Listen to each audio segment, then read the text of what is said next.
우리가 지난 시간까지 시간마다 5주에 걸쳐서 창세기, 출애굽기, 레위기, 민수기, 신명기, 모세가 기록한 모세오경을 통하여서 하나님께서 구원의 역사를 어떻게 이끌어 가시고 계셨는가를 우리가 보게 되어졌습니다. 그래서 이 출애굽의 여정을 보게 되어지면 이런 여정으로 지나가게 되어졌다라고 이야기를 할 수 있지요. 그러니까 이 창세기에서는 갈대아 우르를 출발해서 그 다음에 그 하란이라고 하는 동네에 갔을 때 그때의 아브라함을 부르시면서 그래서 세겜이라고 하는 그 하나님이 가나안 땅에 그곳으로 내려오게 만드셨다가 요셉을 먼저 애굽에 보내시고 야곱의 식구들을 또 요셉 땅으로 보내시면서 그랬던 이제 지리로 보는 우리 창세기로 초생딸 지역으로 창세기로 설명할 수 있겠다 말씀을 드릴 수 있어요. 그리고 나서 이 애굽 땅에 이주한 야곱의 후손들이 400여 년 만에 이제 남자만 20세 이상으로 60여만 명이 되는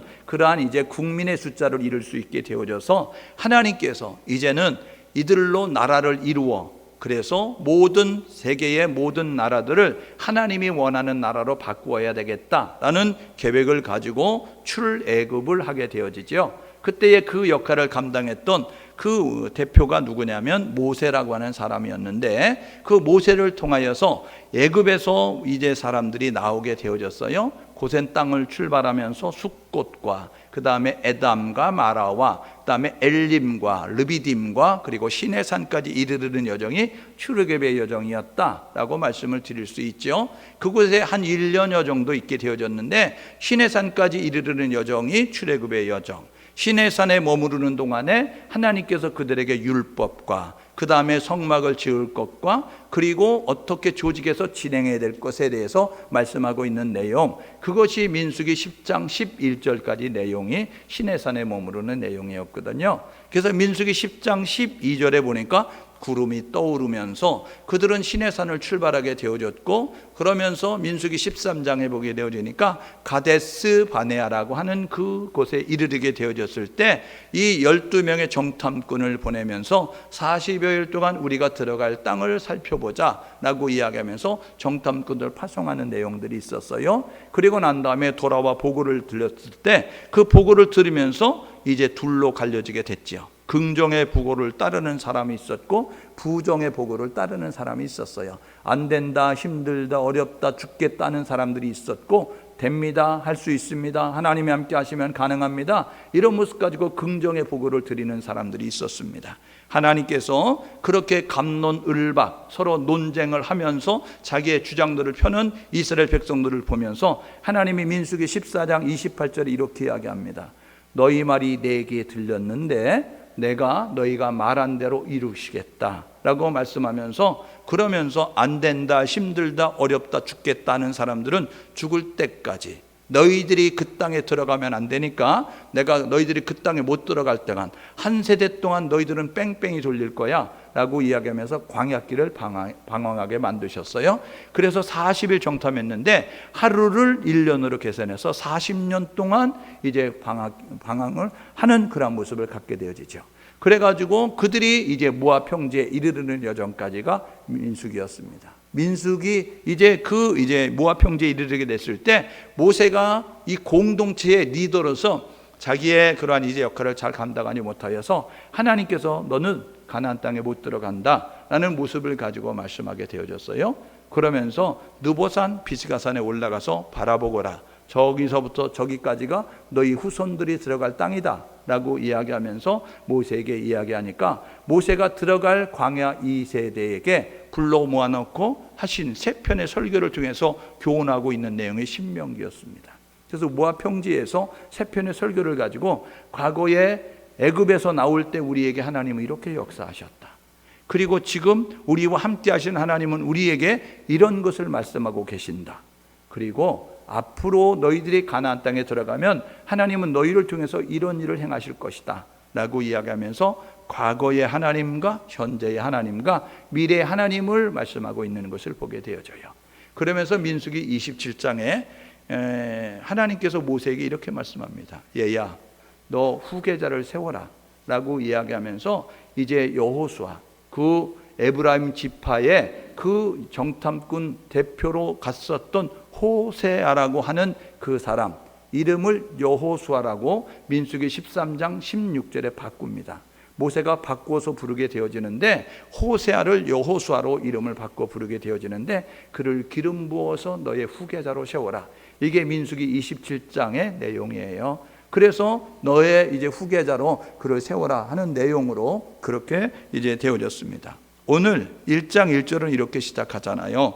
여호와의 종 모세가 죽은 후라고 그렇게 이야기하면서 이 모세가 이제 애굽에서 이끌어내서 40년 광야 생활을 이끌어가는 이스라엘의 지도자가 되어졌는데 그런데 그들이 하나님의 약속한 땅 문턱에서 모세가 죽게 되어졌다는 거예요.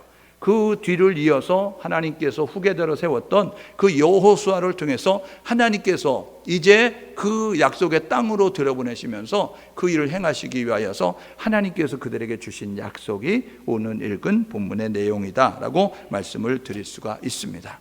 하나님은 가나안 땅을 약속해 주셨어요.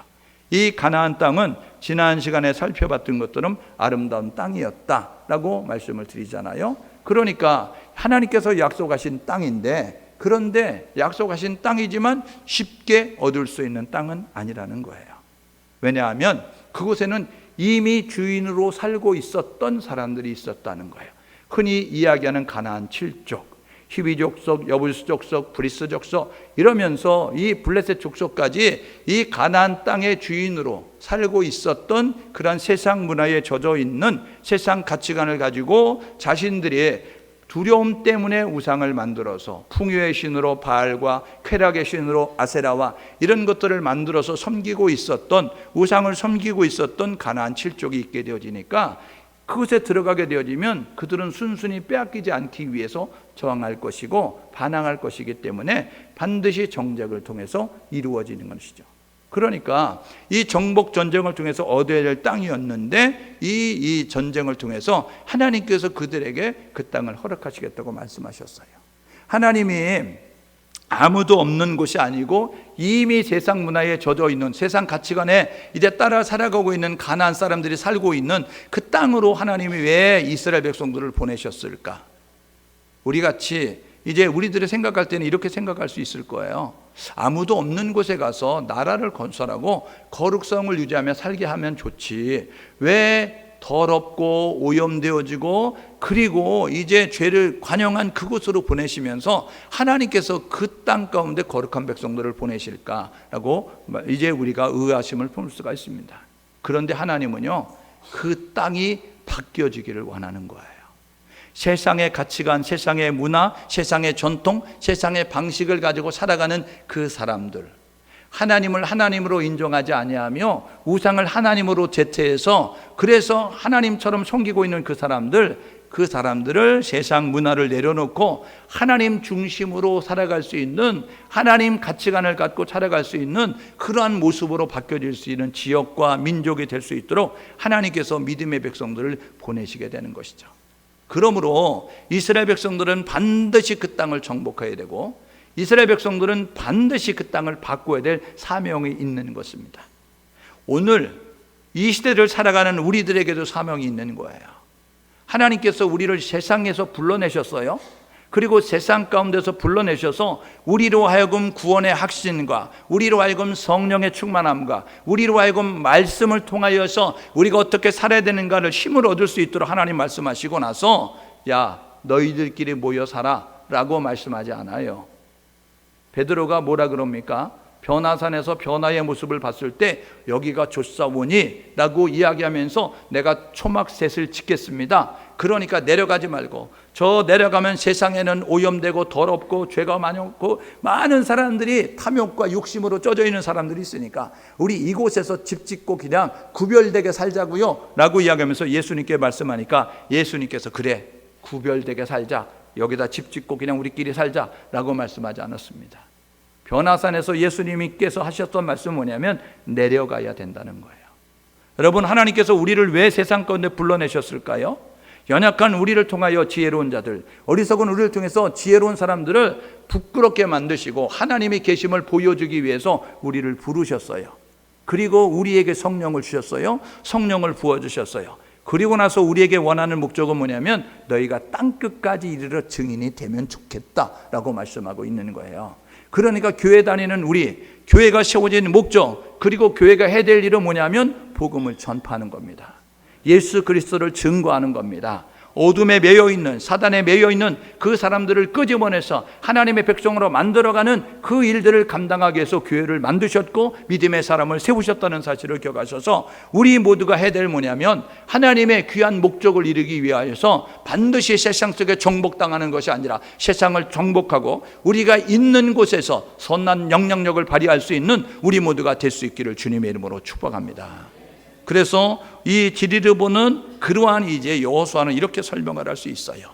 요단강이 가로막고 있었어요. 그런데 이 요단강은요 이미 홍해를 통하여서 하나님께서 이제 믿음을 갖도록 만들었어요. 그리고 광야길을 걸으면서 두 가지 훈련을 통해서 오직 하나님만, 그리고 하나님 말씀에 순종하도록 믿음 훈련과 순종 훈련을 하게 되었어요. 그랬기 때문에 요단강 앞에 서 있는 가장 물이 많은 그 이제 홍수 때에, 그런 때에 요단강 앞에 서게 됐습니다. 그때에 하나님이 요구하시는 거예요. 얘들아 믿음을 보여, 얘들아 믿음을 가지고 행동해 라고 이야기하면서 말씀하는 겁니다. 여러분, 홍해는 하나님이 갈라놓으시고 건너라고 하셨어요. 그런데 이 요단강은요 지금 물이 범람하는 그러한 시기인데 너희들이 가르고 건너가라 라고 이야기하는 거예요. 이게 뭐냐면요, 구원의 믿음은 하나님이 주시는 선물입니다. 생활의 믿음은 우리가 삶의 현장에서 믿음으로 살고 믿음으로 행동할 때마다 우리의 믿음의 사이즈가 커지는데, 믿음의 규모가 커지는데, 이 믿음의 규모가 커져야 골리앗 앞에 설 때에 두려워하지 아니하고, 안 된다고 부정적인 말하지 아니하고 가능하다, 된다라고 말할 수 있는 거예요. 그래서 이 여호수아를 이제 지도자로 세운 이스라엘 백성들은요 이 요단강 앞에서 홍수 때 물이 가장 많은 그런 시기였었는데도 불구하고 그들이 뒷걸음질 치지 않습니다. 그들은요 뭐라고 이야기하냐면, 하나님이 말씀한 대로 야 언약궤를 맨 사람이 먼저 강바닥으로 들어가라 라고 이야기했을 때 언약궤를 맨 사람들이 이렇게 말하지 않았습니다. 여호수아 당신이 지도자다, 나 먼저 가, 그러면 우리 따라갈 테니까, 이렇게 이야기하지 않았다고요. 여러분, 물이 갈라진 것이 아니고 언약궤를 맨 제사장들에게 여호수아가 이야기합니다. 야 너희들 먼저 들어가 라고 이야기했을 때, 여러분 그곳에 들어가는 것은요 쉽지 않아요. 그런데 들어갔어요. 발을 딛는 순간, 순종하는 순간 여러분 물이 멈춰서게 됐는데요. 여러분 그래가지고 그것이 길이 생겨지면서 건너갈 수 있는 그러한 길이 되어졌어요. 그래서 강바닥을 여러분 발로 밟으면서 건너가는, 배 타고 건너간 것이 아니고 그들이 강바닥을 발로 밟으면서 건너가게 됩니다.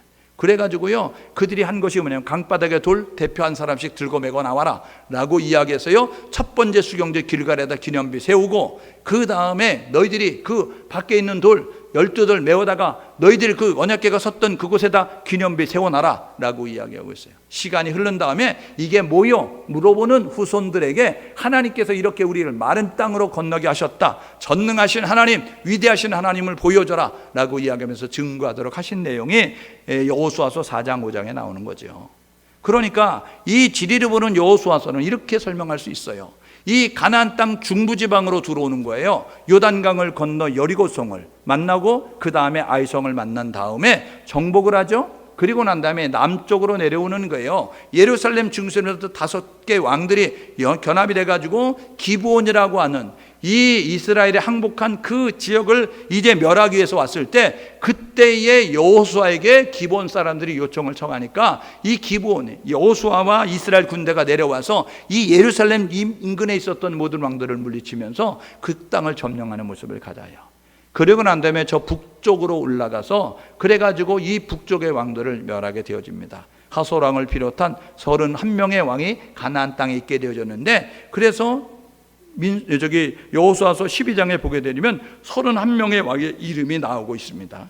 점령되어진, 정복한 그 지역과 31명의 왕을 기록하고 있는 것을 우리가 보게 돼요. 그러니까 여러분들이 여호수아서 하면 중부지방으로 들어와서 남부지방을 점령하고 북부지방을 점령해서 그래서 이제 그 땅을 차지하게 됐구나 라고 알게 되어지면 됩니다. 여호수아가 지도자가 되어서 가나안 땅을 정복하게 됐는데, 이 가나안 땅을 정복하고 분배하는 내용을 다루고 있는 것이 여호수아서다라고 말씀을 드릴 수가 있습니다. 여호수아서는 24장으로 이루어져 있는데요, 이것을 반으로 쪼개면 12장으로 쪼갤 수 있겠잖아요. 그러니까 1장에서 12장까지는 7년 동안의 정복 전쟁을 통해서 가나안 땅을 정복하는 사건을 기록하고 있습니다. 그리고 난 다음에 13장에서 24장까지는 그 땅을 분배하고 있는 내용입니다. 민수기에 보게 되면 민수기 32장에 요단 동편의 두 지파 반이 모세를 찾아와서 이야기합니다. 여기 가축을 기르는데 최적의 작권입니다. 그러니까 저희들 여기 머무르겠습니다 라고 이야기하면서 거래를 하게 되는데, 그래가지고 우리가 앞장서서 이제 요단 서편의 땅을 점령할 때 우리가 선발대로 나서겠습니다 라고 이야기하거든요. 그래서 루벤, 갓, 므낫세 반지파가 이 요단 동편의 땅을 차지하게 되어집니다. 하나님께서요, 민수기 3장, 2장, 3장, 4장에 보게 되면 이스라엘을 조직하게 되거든요. 조직하게 되어졌을 때 그때에 하나님께서 그들에게 행진의 순서를 말하게 됐는데, 루벤 갓은요 그 일대가 아닙니다. 일진이 아니라는 거예요. 그런데도 불구하고 그들이 앞장서 가겠다라고 이야기하면서 자기의 욕심을 따라 그렇게 행동하겠다라고 이야기하고 있는 것을 보게 되어지죠. 어쨌든 그래서 두 지파 반이 앞장서면서 이 요단 서편의 땅을 차지합니다. 전쟁을 벌이면서, 그래서 13장에 보니까 요단 동편의 두 지파 반에게 분배하는 내용과 15장부터 19장까지는 요단 서편의 9지파 반을 분배해서 나누는 내용이 있습니다. 그런데 유다 지파가 먼저 분배를 받아요. 그리고 나서 그 이제 에브라임 지파가 요셉이라고 하는 그러한 이제 그 아들에게 낳던 에브라임과 므낫세라고 하는 그 지파가 분배를 받고, 18장, 19장에 보게 되면 나머지 7지파가 분배받는 내용을 통해서 요단 서편의 9지파 반이 분배받는 그 일을 소개하고 있습니다. 20장에서 24장의 내용은, 20장에는 도피성, 요단 동편의 3개, 그리고 요단 서편의 3곳, 그래가지고 도피성을 만들어서 이제 부지 중에 실수로 살인한 사람들이 보호받을 수 있는 것과, 그 다음에 기업을 분배받지 못한 레위 지파 48개 성읍을 각 지파 가운데서 이렇게 그들에게 제공해야 된다라고 하면서 레위 지파의 기업에 대해서 이야기하고, 여호수아가 유언을 통해서 이제 이스라엘 장로들, 지도자들에게 그리고 백성들에게 하는 유언을 다루고 있는 것이 20장에서 24장까지 내용이다라고 말씀을 드릴 수가 있습니다. 예, 그래서 보게 되어지면 이 여호수아서는 이렇게 나눌 수가 있다라고 표기할 수 있다라고 이야기할 수 있어요. 그래서 여러분 보십시오. 오늘 하나님께서 모세의 뒤를 이어서 이렇게 나아가게 되었을 때 그때에 하나님께서 하신 일이 있는 거죠. 그 일을 누구를 통해서 했느냐면 모세의 뒤를 이었던 여호수아를 통해서 했습니다. 여호수아는 뜻이 뭐냐면 여호와는 구원이시다라는 뜻이에요. 그래서 여호수아, 예수와 호세아, 이것은 다 동일한 그러한 의미를 가지고 있는 구원이라는 뜻이에요. 여호수아는요, 출애굽기에 보게 되면 출애굽기 17장에 아말렉과의 전투를 할 때 모세가 이야기하죠. 야, 백성들 데리고 나가서 싸워라. 나는 산에 올라가서 하나님 앞에 기도할 테니까. 모세가 손을 들면 이스라엘 군대가 이기고 손을 내리면 아말렉 군대가 이기는 그러한 일들을 하게 되어지는데, 그때의 전쟁에 그러한 이제 장사로 나갔던 사람이 여호수아였습니다. 그는요, 지도자를 잘 섬겼던 사람이었어요. 출애굽기 24장 13절에 보니까 이 모세를 잘 섬기는 그런 모습을 가지고 있었습니다. 그런가 하면 민수기 13장에 보게 되니까 12명의 정탐 가운데서 2명이 긍정의 보고를 드리거든요. 믿음의 보고를 드리거든요. 그래서 이 에브라임 지파였던 이 여호수아, 그리고 유다 지파의 대표였던 갈렙, 이 두 사람만 긍정의 보고를 드립니다. 사람은 입술의 열매를 먹고 사는 겁니다. 그러니까 여러분들의 인생은 여러분들이 먼저 입술로 선언하고 사는 거예요. 나는 죽을 것 같아 그러면 죽습니다. 나는 망할 것 같아 그러면 망한다고요. 나는 잘 될 거야 그러면 잘 됩니다. 나는 서울 갈 거야 그러면 서울 가요. 나는 미국 갈 거야 그러면 미국 간다고요. 난 시집 갈 거야 그러면 시집 가요. 난 시집 안 가 그러면요, 여러분 시집 못 가게 된다고요. 왜냐하면 내 우리의 모든 신체 구조가 그렇게 움직이는 거예요. 야, 시집 못 간대, 시집 못 간대. 그러니까 사람 보기를, 남자 보기를 돌같이 보고, 여러분 뭐 안 좋은 면을 보고 그렇게 되어지니까 여러분 그렇게 되는 겁니다. 여러분 입술의 열매를. 그래서 잠언에 보게 되면요, 사람이 죽고 사는 것은 혀의 권세에 살려져 있다는 거예요. 여러분 우리의 입술에 그러한 권세가 죽고 삶에 그러한 힘이 있다는 사실을 기억하셔서 저와 여러분 모두가 죽을 자리에서도, 여러분 참새도 짹하고 죽는다고, 여러분 죽는 순간에도 저와 여러분 모두 하나님을 바라보면서 하나님이 살려주실 거야, 하나님이 위대하시니까, 하나님이 전능하시니까 하나님께서 나를 건져주실 거야, 이렇게 고백함으로 말미암아 하나님이 외면하고 있다가도 하나님을 찾음으로 말미암아 하나님이 주목하는 사람에 대해서 환난 날에 나를 불러라 내가 너를 건지리니, 하나님의 구원의 역사를 경험할 수 있는 우리 모두가 될 수 있기를 주님의 이름으로 축복합니다. 모세의 뒤를 이어서 민수기 27장의 후계자가 되잖아요. 얼마나 떨렸겠어요. 여러분 모세가 어마무시한 사람이라는 거 금발치에서 보면서 얼마나 그랬겠어요. 나는 죽었다 깨어나도 못 따라가, 이런 모습 가지고 있었잖아요. 그런데 갑자기 모세가 죽고 나더니 지도자로 세워졌으니 얼마나 두려웠겠어요. 그런데요 여러분, 모세보다 더 위대한 일을 감당하는 모습을 가져요. 그래서 정복전쟁을 벌이고 그 땅을 분배하는 그 인을 잘 마치는 모습을 가졌습니다. 중요한 것이 있는데요, 하나님께 인정을 받습니다. 여러분 여호수아서 1장 1절은 이렇게 시작합니다. 여호와의 종 모세가 죽은 후, 그 다음에 여호수아를 소개할 때 이렇게 소개합니다. 눈의 아들 여호수아, 모세의 수종자 눈의 아들 여호수아, 이렇게 이야기합니다. 그때는요 모세가 여호와의 종이었어요. 그런데 여호수아서 24장 29절은 이렇게 마감합니다. 여호수아가 110세에 죽어요. 그런데요 그때에 뭐라고 이야기하면 24장 29절에 여호와의 종 여호수아가 죽었다. 여호와의 종 여호수아. 1장 1절에서는요 모세의 시종자 눈의 아들 여호수아. 그런데 여호수아서 24장 29절은 여호와의 종 여호수아. 여러분 하나님께 인정을 받는 사람이 됐습니다. 시간이 흘러갈수록 하나님이 인정하는 사람이 될 수 있기를 주님의 이름으로 축복합니다. 여러분 사람들에게도 인정을 받아야 되지만 중요한 것은 하나님께 인정을 받아야 되는 거예요. 저와 여러분 모두가 이 여호수아가 이제 이 일을 시작하게 될 때 하나님이 약속하셨어요. 무슨 약속을 했을까? 이것을 돌아보면서 오늘도 우리를 이 땅가운데 남겨두신 것은 우리가 해야 될 일이 있잖아요. 해야 될 일이 무엇인가를 돌아보면서 이 여호수아와 이스라엘 백성들이 해냈던 것처럼 우리도 그 사명을 잘 감당하여서 하나님의 기쁨이 되는 우리 모두 될 수 있기를 주님의 이름으로 축복합니다. 그래서 하나님께서 주신 약속이 있어요. 첫 번째로 뭐라고 이야기하면 4절에 이렇게 말씀합니다. 두렵고 떨리는 여호수아에게, 야 염려하지 마라, 내가 너와 함께 할 거야. 모세가 함께 했던 건 너와 함께 할 테니까 너 염려하지 말고 라고 이야기하면서 1장 2절에 이야기합니다. 하나님께서 일어나 건너가라 라고 이야기하고 있습니다. 여러분 여호수아서 1장 2절에 여호수아에게 하나님이 이렇게 말씀하시는 거예요. 일어나거라, 그리고 요단을 건너거라, 그리고 내가 약속한 땅으로 가거라 라고 말씀하고 있습니다. 그러면서 4절 6절에 이렇게 이야기합니다. 너희의 영토가 될 거야, 그리고 너희 조상들에게 그 약속한 그 땅을 이 백성들이 차지하게 될 거야 라고 말씀했습니다. 첫 번째 하나님이 하신 약속, 조상에게 주신 약속, 전에 한 약속, 이전에 하나님께서 하신 약속 이루시겠다라고 말씀하고 있는 것입니다. 오늘 저와 여러분 모두가 기억할 것은 뭐냐면 하나님은 인생이 아니기 때문에 시건치 아니하십니다. 하나님은 사람이 아니기 때문에 거짓말하지 않습니다. 하나님은 말씀하신 것을 반드시 이루신다는 사실을 기억하셔서 아브라함에게 약속하셨거든요. 창세기 12장 7절에 보니까, 그리고 모세에게 출애굽기 3장 7절 8절에서 약속하셨거든요. 그 땅을 정복하게 만들었어요. 오늘 저와 여러분 모두가 하나님의 약속은 정복하는 인생이 될 거야 라고 말씀하셨습니다.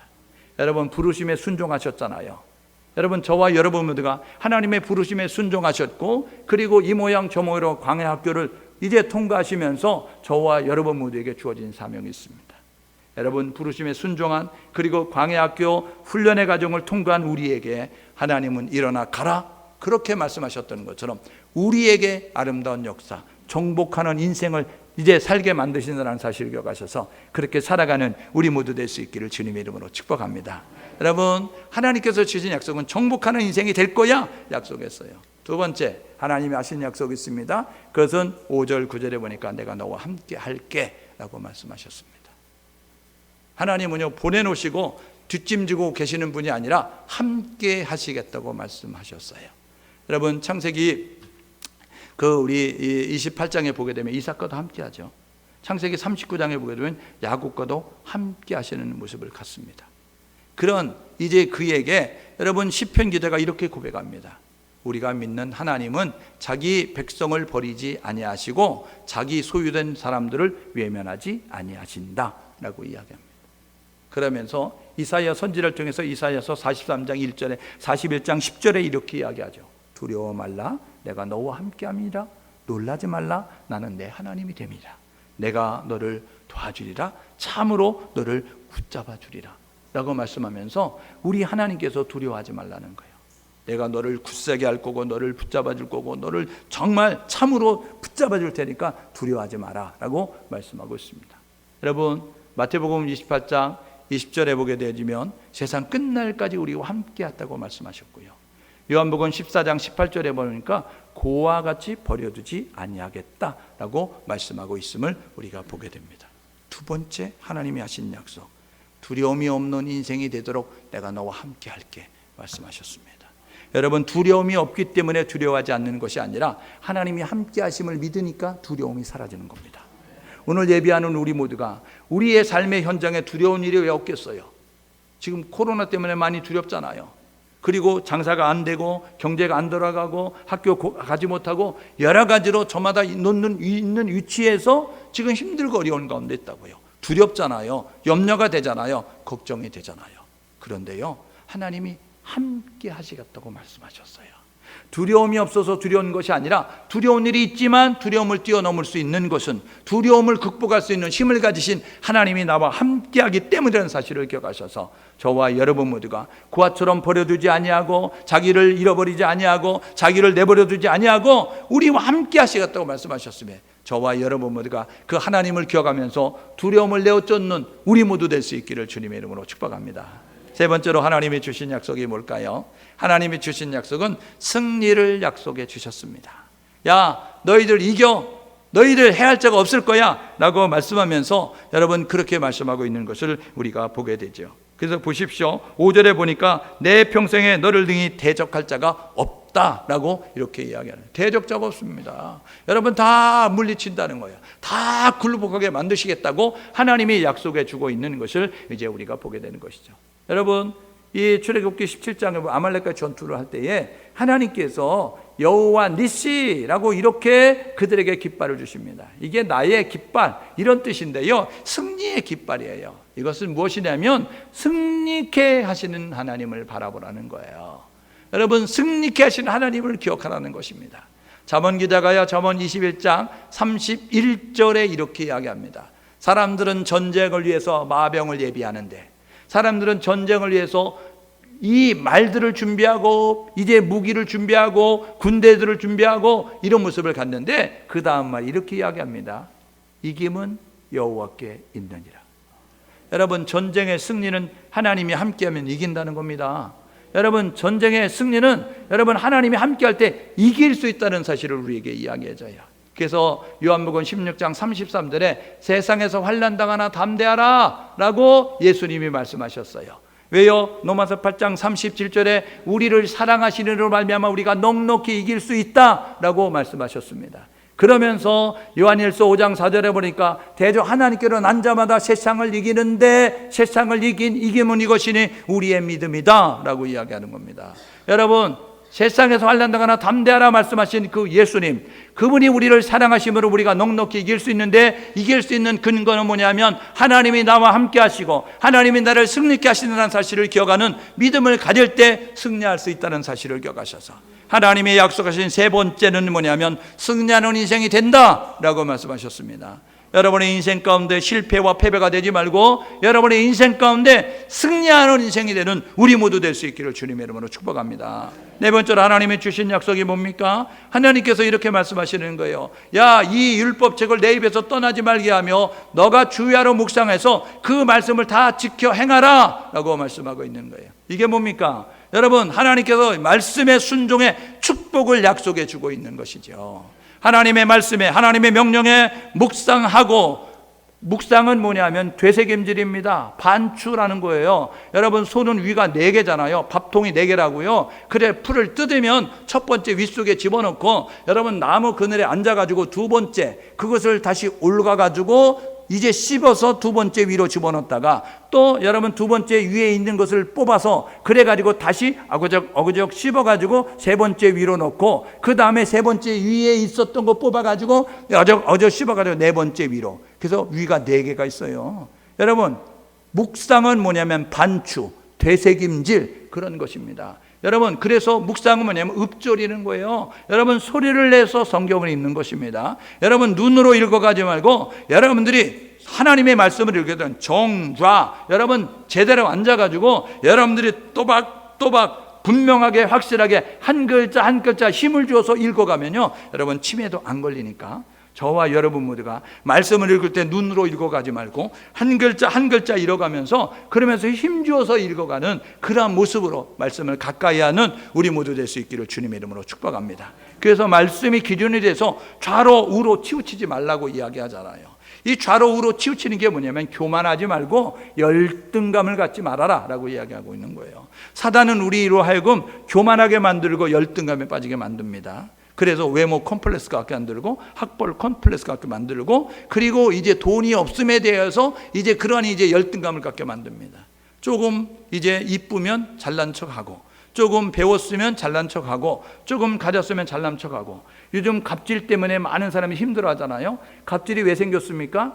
여러분, 갑질은요 내가 있으니까 없는 사람 무시하는 거예요. 내가 볼 때에 힘이 없다고 생각하니까 그들을 무시하는 그런 모습을 가지고 있다고요. 여러분, 성경은 우리에게 이야기합니다. 여러분, 야고보서에 보게 되니까 사람을 차별하지 말라, 차별하면 죄다 라고 이야기하고 있습니다. 그러니까 야고보서 2장 9절에 사람 차별하면 죄라는 거예요. 없다고, 여러분 건강하지 못하다고, 여러분 못 배웠다고, 여러분 내가 사는 아파트에 경비원으로 있다고 무시하면 안 된다고요. 내가 운영하는 회사에 회사원으로 있다고 무시하면 안 된다고요. 저와 여러분 모두가 해야 될 뭐냐면 여러분 사람을 차별하지 아니하고 여러분 존중하는 모습 가지고 여러분들이 사랑하는 모습 가지고 여러분들이 그 이제 부족한 모습을 보듬어주기 위해서 노력하는 모습을 가질 때 성경은 우리에게 교만하지 마라, 열등감에 빠지지 마라, 그리고 차별하지 마라고 말씀하셨음에 저와 여러분 모두가 좌우로 치우치지 아니하고 내가 있는 위치에서 내가 있는 것은 나누기 위해서 있는 거예요. 내가 있는 것은 베풀기 위해서 있는 거예요. 그러니까 여러분이 배움이 있습니까? 배움을 나누십시오. 여러분이 물질이 있습니까? 물질을 나누십시오. 여러분의 능력이 있습니까? 능력을 나누는 모습 가지고 살아가는 우리 모두 될 수 있기를 주님의 이름으로 축복합니다. 그렇게 되어지면 하나님께서 이 주신 네 번째 약속은 성공하는 인생이 된다, 형통한 인생이 된다라고 이야기합니다. 여러분, 여기서 우리 한국말로는 형통이라고 이야기했는데 이 형통을 영어 성경에 가서 보게 되면 success라고 나오는 거예요. successful로 나오고, 그러니까요 여러분 성공하는 인생이 되어질 수 있다는 거예요. 하나님의 약속을 기억하며 살 때에 우리에게 이런 일들이 있게 되어지죠. 그래서 여러분 이런 모습을 가지고 평탄하고 형통하고 승리하는 그런 모습 가지고 살아갈 수 있습니다. 오늘 우리가 말씀을 들으면서 결단해야 되는 거예요. 여호수아를 통해서 하나님께서 가나안 땅에 들어가서 정복 전쟁을 승리하게 만들고 정복 전쟁의 그 정복된 땅을 분배해서 살게 만들었습니다. 이런 인생이 되도록 만든 거예요. 하나님이 약속하시는 거예요. 야, 나의 약속을 믿고 행동하면 정복하는 인생이 된다라고 말씀하는 겁니다. 여러분, 하나님께서 우리를 부르셨어요. 우리를 택하셨어요. 그리고 우리에게 사명을 주셨습니다. 순종하며 나가며 우리가 순종하여 행동할 때 하나님은 우리로 하여금 정복하는 인생, 그리고 세상 가운데 여러분 영향력을 발휘하는 인생이 될 수 있다는 사실을 기억하셔서 행동하는 우리 모두가 될 수 있기를 주님의 이름으로 축복합니다. 신앙은 이론이 아닙니다. 신앙은 지식이 아닙니다. 신앙은 실천입니다. 신앙은 행동입니다. 여러분, 그러니까 여러분들의 신앙을 지식으로만 키워가면 안 되는 거예요. 머리로만 키워가면 안 되는 거예요. 머리만 굵어지고 귀만 커지는 것이 아니고 저와 여러분 모두가 하나님의 말씀을 들을 때에 여러분 머리가 커지는 것만큼 우리의 가슴이 뜨거워져야 되는 거예요. 우리의 마음이 여러분 예수 그리스도의 심장으로 이식되어지면서 저와 여러분 모두가 이제 움직이는 행동하는 모습을 가릴 때, 일어나 건너가라 라고 이야기했을 때, 아유 그거를 우리가 어떻게 건너가요? 지금 가뭄도 아닌데, 지금 이런 이제 홍수 때인데 물이 많은데 어떻게 건너가요? 이 여호수아가 그렇게 이야기하지 않았다고요.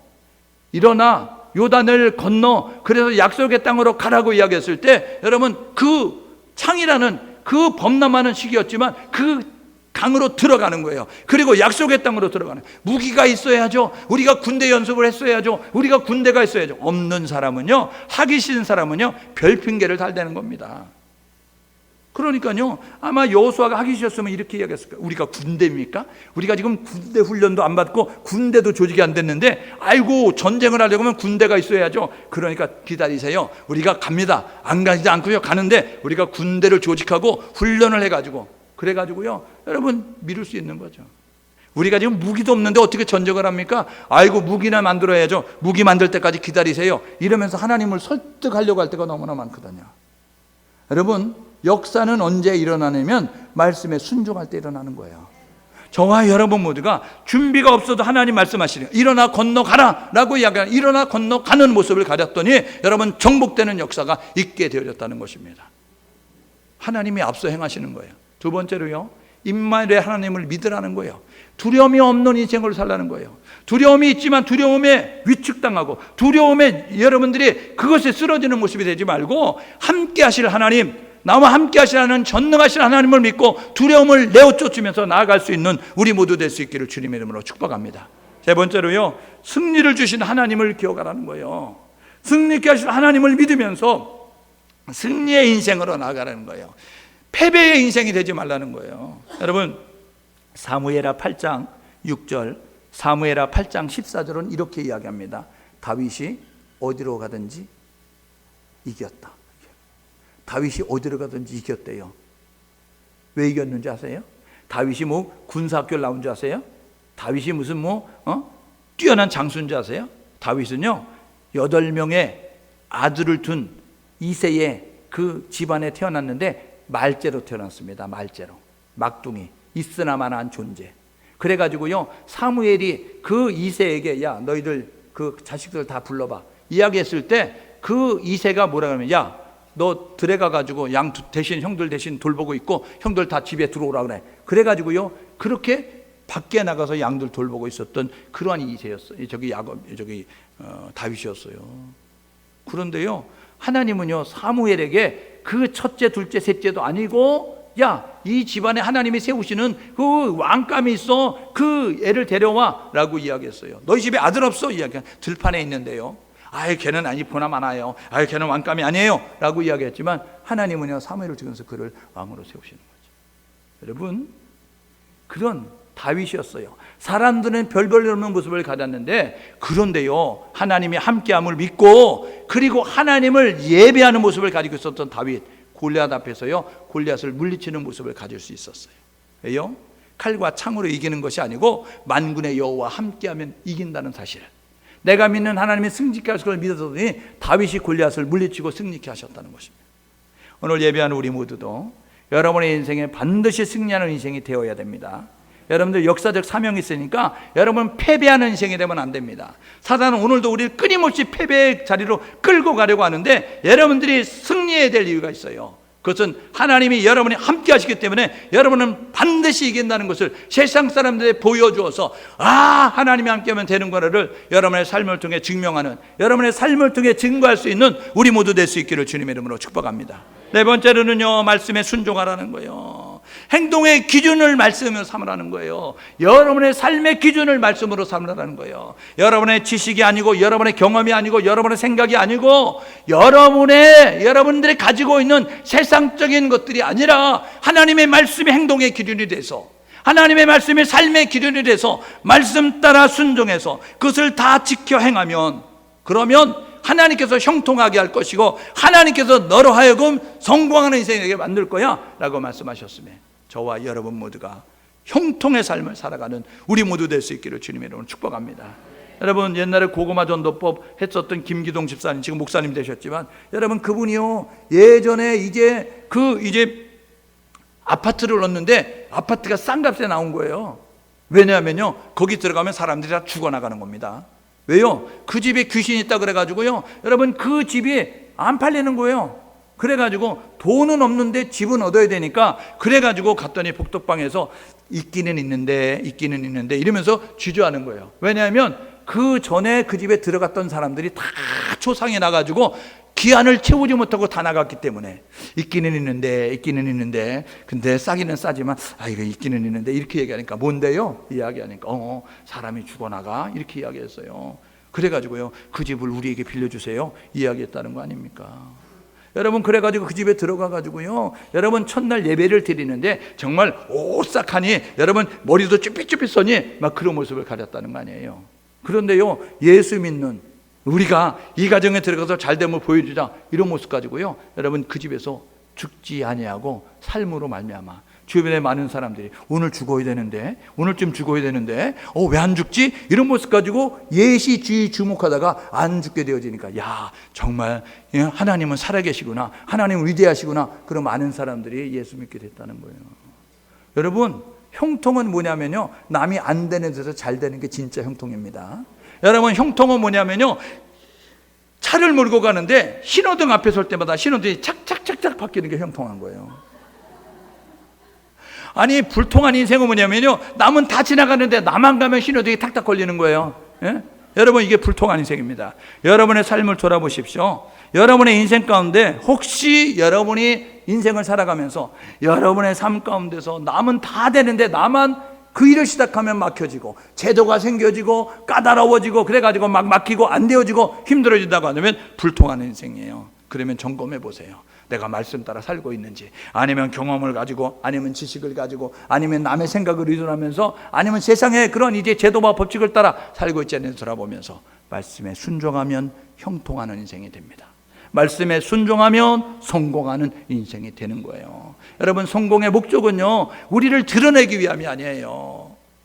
하나님은요, 우리를 통해서 세상 사람들 하나님을 알기를 원하는 거예요. 그러니까 여러분이 잘 돼야 될 이유가 있습니다. 우리 학생들은 공부 잘해야 되고요, 우리 직장인들 회사에서 성실하게 일해야 되고요, 우리 농사 짓는 분들은요, 최선을 다해서 농사에서 최고의 농산물을 만들어내는 모습을 가져야 돼요. 여러분들의 가정생활은요, 여러분들의 가정 천국이 이루어질 수 있도록 열심을 다해서 여러분을 섬기는 모습 가지고 나아가야 돼요. 그래서 세상의 사람들, 하나님을 믿지 않는 사람들, 교회 다니는 사람들 볼 때마다, 야, 정말 예수 믿는 사람 다른데, 야, 정말 하나님 섬기는 사람 다른데, 이런 모습 가지고 여러분들이 다른 모습을 보여줌으로 말미암아 간접 전도, 그들로 하여금 선한 영향력을 받으면서 그들이 바뀌어지는 모습이 될 수 있도록 가나안 땅에 보내시는, 이스라엘 백성들을 보내시는 하나님의 목적이 가나안을 바꾸는 것처럼, 오늘도 하나님은 우리를 통해서, 교회를 통해서 세상이 바뀌어지기를 원하고 있다는 사실을 기억하셔서 여러분 정복하는 인생이 되십시오. 여러분 두려움이 없는 인생을 가지고 살아가십시오. 승리하는 인생이 되십시오. 여러분 성공하는 인생으로 살아가는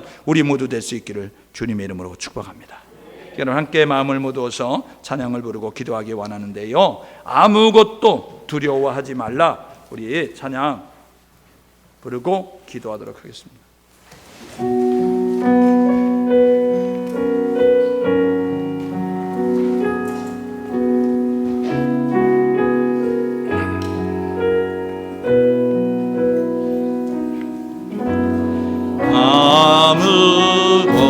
아무것도 두려워 말라. 주 나의 하나님이 지켜주시네. 놀라지 마라, 겁내지 마라. 주님 나를 지켜주신 아무것도 아무것도 두려워 말라. 주 나의 하나님이 지켜주시네. 놀라지 마라. 겁내지 마라. 주님 나를 지켜주시네. 내 맘이 힘에 겨워 지칠지라도 주님 나를 지켜주시네. 세상에 험한 풍파 몰아칠 때도 주님 나를 지켜주시네.